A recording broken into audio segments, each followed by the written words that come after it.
அந்த கூட்டத்தை நிறைவு செய்திருக்கிறோம்.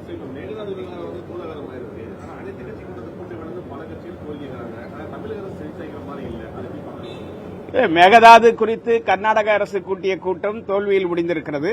அவர்கள் 13ஆம் தேதி முழுஅடை போராட்டத்திற்கு அறைகூவல் விடுத்திருந்தார்கள். சட்டத்திற்கு புறம்பாக எந்த கூட்டமும் செல்லுபடியாகாது. காவிரி மேலாண்மை ஆணையத்தின் நேரடி கட்டுப்பாட்டில் மேகதாது அணை பிரச்சினை நிலுவையில் இருக்கிறது. அதற்கான வரைவு திட்ட அறிக்கையை காவிரி மேலாண்மை ஆணையம் மத்திய நீர்வள ஆணையத்திற்கு திருப்பி அனுப்பியது. மத்திய நீர்வள ஆணையம் கடந்த ஜூன் 28ஆம் தேதி கர்நாடகாவிற்கு திருப்பி அனுப்பியிருக்கிறது. ஒட்டுமொத்தமாக விரிவான வரைவு திட்ட அறிக்கை அவர் கர்நாடகம் தயார் செய்து மத்திய நீர்வள ஆணையத்திற்கு அனுப்ப வேண்டும் என்று சொல்லியிருக்கிறார்கள். அதற்கு அடிப்படை தமிழ்நாட்டினுடைய ஒப்புதலை பெற்று காவிரி மேலாண்மை ஆணையத்தின் ஒப்புதலை பெற்ற பிறகுதான் வரைவு திட்ட அறிக்கை விரிவான வரைவு திட்ட அறிக்கையாக அவர்கள் தாக்கல் செய்ய முடியும். இதுதான் காவிரி நடுவர்மன்ற இறுதி தீர்ப்பில் சொல்லப்பட்டிருக்கிறது. உச்சநீதிமன்றமும் அதை உறுதிப்படுத்தியிருக்கிறது. மத்திய அரசும் அரசிதழில் வெளியிட்டு அரசாணைகள் பிறப்பிக்கப்பட்டு உச்சநீதிமன்றத்தின் நேரடி கட்டுப்பாட்டில் காவிரி மேலாண்மை ஆணையம் செயல்படுகிற போது எந்த ஒரு தனித்த முயற்சியும் சட்டத்துக்கு விரோதமாக கர்நாடகம் மேற்கொள்ள முடியாது. எனவே கர்நாடகத்தில் நடைபெற்ற அனைத்துக் கட்சி கூட்டம் தோல்வியில் முடிந்தது என்று நான் சொல்வதற்கு அடிப்படை காரணம் அந்த மாநில முதலமைச்சரும் அங்கே இருக்கிற பாரதிய ஜனதா கட்சி எதிர்க்கட்சி தலைவரும் தமிழக முதலமைச்சருக்கு மேகதாட்டு அணைக்கு நீங்கள் ஒத்துழைப்பு கொடுங்கள் என்று கடிதம் எழுதுகிற நிலையிலே தான் அந்த கூட்டம் முடிவடைந்திருக்கிறது. எனவே தமிழ்நாட்டில் தேவையான நேரத்தில் நெருக்கடி ஏற்படும் போது அனைத்து கட்சி விவசாய அமைப்புகளுடைய கூட்டத்தை கூட்டி அதுக்கான அடுத்த கட்ட நடவடிக்கையை சட்டப்பூர்வமாக மேற்கொள்வதற்கான நடவடிக்கையை முதலமைச்சர் மேற்கொள்வார் என்று நாங்கள் எதிர்பார்க்கிறோம்.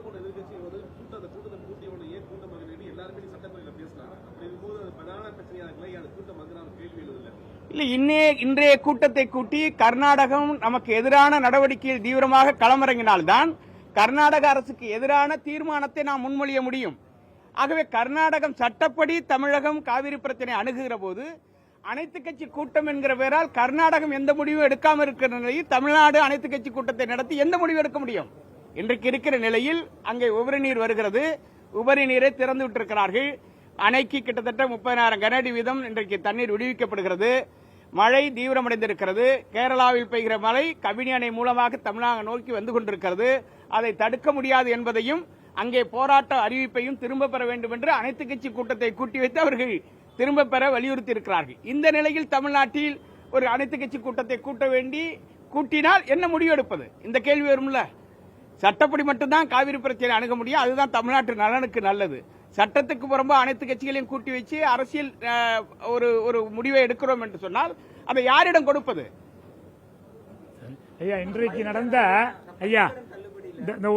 இன்றைக்கு நடந்த விவசாயிகள் அமைச்சர்களுடைய கூட்டத்தில் நாங்க என்ன கோரிக்கை வச்சோம்னா குறுவை நெல்லுக்கு குறுவை சாவடி பண்றதுக்கு உச்சநீதிமன்ற உத்தரவுப்படி தண்ணி திறந்து உள்ள கர்நாடகா, அதனால 1 லட்சம் கோடி நஷ்டஈடு கேட்டு உச்சநீதிமன்றத்தில் தமிழக சர்க்கார் வழக்கு தொடுக்க வேண்டும். நாங்கள் விவசாய சங்கத்தில் தொடுத்தோம், அது அப்படியே கிடக்குது. தமிழக சர்க்கார் தொடுக்க வேண்டும் என்று கேட்டிருக்கின்றோம். இந்த வேளாண் பட்ஜெட்டில் நிறைய விவசாயிக்கு சாதகமாக வந்துச்சு. இருந்தாலும் எங்களுடைய மெயின் நோக்கமே என்னன்னா எங்களுக்கு லாபகரமான விலை வேணும். நெல்லுக்கு 3,500 தராங்க, கரும்புக்கு 4,500 தரேனாங்க, அது வேணும். அதே போல் எங்களுக்கு கடன் தள்ளுபடி வேணும். அதை நாங்கள் செய்கிறேன்னு சொல்லியிருக்காங்க. எல்லா மந்திரியுமே விவசாயியுடைய குறை தெரிகிறது. முதலமைச்சர் சந்தித்து நாங்கள் செய்கிறோம். அடுத்த சீக்கிரமே கூட்டத்தை போடுறோம். சட்டசபையிலே அனௌன்ஸ் பண்ணுறேன்னு சொல்லியிருக்காங்க. அதில் எங்களுக்கு மனநிறைவு அளித்தது. ஏன்னா இதை வரலையும் விவசாயிகளாக எத்தனையோ ஆண்டுகள் ஆயிடுச்சு. இப்படி 7 மந்திரி உட்காந்து எல்லா விவசாய சங்கத்தையும் வர சொல்லி உங்க குறை என்ன செய்யணும்னு இதை வரலையும் கேட்டதே கிடையாது. இதுதான் ஃபர்ஸ்ட் டைம். எல்லாமே ஓகே, நெல் போண்டாளுக்கு கடல். ஆனால் வேளாண் பட்ஜெட் முன்னதாகவே உங்களை அழைத்து பேசியிருக்கணும்னு நினைக்கிறீங்களா? ஏன்னா இப்போ வேளாண் பட்ஜெட் தாக்கல் செய்த பிறகு உங்களை அழைத்து பேசியிருக்காங்க. இல்லை சார், எப்போவுமே அழுத புள்ள தான் பால் கொடுக்கும். நாங்கள் விவசாயிகள் எல்லா பக்கமும் போராட்டம் நடத்தணும். எங்களுக்கு வாழ்வாதாரம் இல்லை, எங்களுக்கு குறுவை சாவடி இல்லாமல் போயிடுச்சு, நாங்கள் பெரிய கடனில் வந்துட்டோம், சம்பா சாவடி இப்போ பண்ண முடியாமல் ஒரு சூழ்நிலை வந்துருச்சு. முதலமைச்சர் வரக்கூடாதுன்னு சொன்ன ஆள் இங்கே தண்ணியே இல்லை வராதுன்னு சொன்ன சிவகுமார் அடுத்த 2 நாளில் தண்ணி திறந்து விடுறாங்க. எப்படி தண்ணி திறந்து விடுறாங்க? இல்லை, உபரி நீர் அங்கே போகிறது எப்படி? கேரளாவில் பெய்கிற மழை நீலகிரிக்கு வருது, மோர் அந்த 6 பேர்னா மோரிஸ் ஆறுக்கு வருது. அது வந்து நம்ம தமிழ்நாட்டில் தான் இருக்கு. அந்த ஆறு கர்நாடகா போகாம இந்த கோரிக்கை வச்சோம். மோயாறு வந்து இதுக்கு போகாம நம்ம அந்த மழை தண்ணி வந்து நமக்கு வரணும். இங்க பவானி சாகர் புலிகள் காப்போம் வழியா பவானி டேம் திருப்பி ஒன்று கேட்டிருக்கோம். அதையும் யோசிக்கிறேன் என்று கூறியிருக்கிறார்கள். அதனால விவசாயிக்கு உச்சநீதிமன்றம் சொன்ன மாதிரி தண்ணி திறந்து விடாத கர்நாடக அரசு மீது நடவடிக்கை எடுக்க வேண்டும் என்றும் நஷ்டேடு வாங்கி தர வேண்டும் என்று கேட்டிருக்கிறோம். அதற்கும் சரி என்று அமைச்சர்கள் சொல்லியிருக்கிறார். பயிர்க்கடன் தேர்தல் அறிக்கையோட அவங்க வாக்குறுதி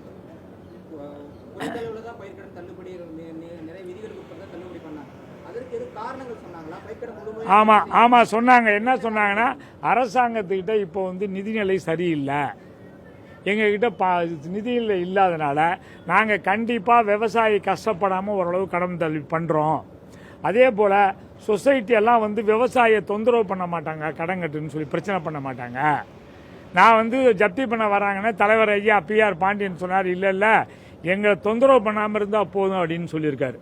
எங்களுக்கு வந்து இத்தனை நாளுக்குள்ள கட்டலைன்னா வட்டி போட்டுருவோம் அப்படின்லாம் சொல்லாமல் இருந்தால் போதும்னு பேசுனாங்க. அதெல்லாம் மந்திரிகள் ஏற்றிருக்காங்க. எங்களுக்கு ஒரு நல்ல முடிவை இந்த ஒரு வாரத்தில் கிடைக்கும்னு எதிர்பார்க்கிறோம். அது தேர்தலில்